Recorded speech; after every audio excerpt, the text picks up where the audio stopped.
Nabuking ng Anti-Money Laundering Council ang milyon-milyong insurance at bank withdrawals ni late DPWH Undersecretary Maria Catarina Cabral at ng kanyang mga anak. Naganap umano ang mga transaksyon mula July hanggang December 2025 o kasabay mismo ng kasagsagan ng flood control scandal. Ang detalye sa exclusive agenda report ni Joash Malimban. Bukod sa umano'y biglaang paglobo ng yaman ng yumaong si Maria Catalina Cabral mula nang maupo siya bilang DPWH Undersecretary, naitala rin daw ang pinakamalalaking bank at insurance transactions ng kanyang mga anak mula 2022 hanggang 2025. Ayon yan sa investigasyon ng Anti-Money Laundering Council o AMLAC. Ayon sa freeze order petition na inaprubahan ng Court of Appeals noong March 2, sinabi ng AMLAC na may indikasyon umano ng wealth preservation at intergenerational transfer ang insurance transactions na nakapangalan kay Cabral.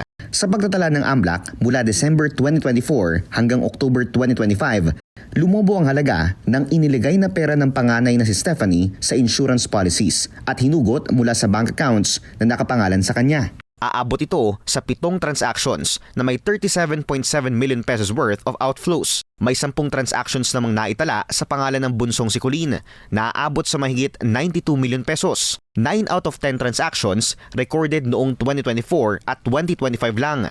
Ayon sa AMLAC, insurance-related ang majority ng transactions ng magkapatid kung saan beneficiary sila ng kanilang ina. Naitala rin daw ang malalaking transactions sa mga panahon kung kailan ani AMLAC ay may substantial control si Cabral sa pondo ng DPWH projects. Hindi rin daw tugma ang financial profile at lawful source of income ng magkapatid sa halaga ng kanilang recorded financial transactions. Kasabay nito, 33.7 million pesos out of the 45.5 million pesos na over-the-counter withdrawals ni Cabral mula nang maupo siya bilang USEC, naitala lang din noong 2025. Una nang iniulat ng Billionaire News Channel na pinatawan na ng freeze order ng Court of Appeals ang assets ni Cabral. Kabilang dito ang nasa 31 bank accounts, 25 insurance policies at 6 na motor vehicles.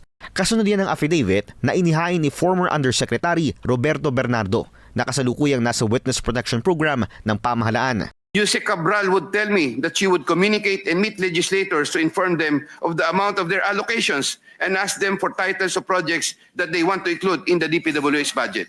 Una nang sinabi ng DOJ na bagaman pumanaw na si Cabral at absuelto na siya sa kanyang criminal liability, posible pa rin maghain ng civil forfeiture cases ang gobyerno para mapreserba ang kanyang assets.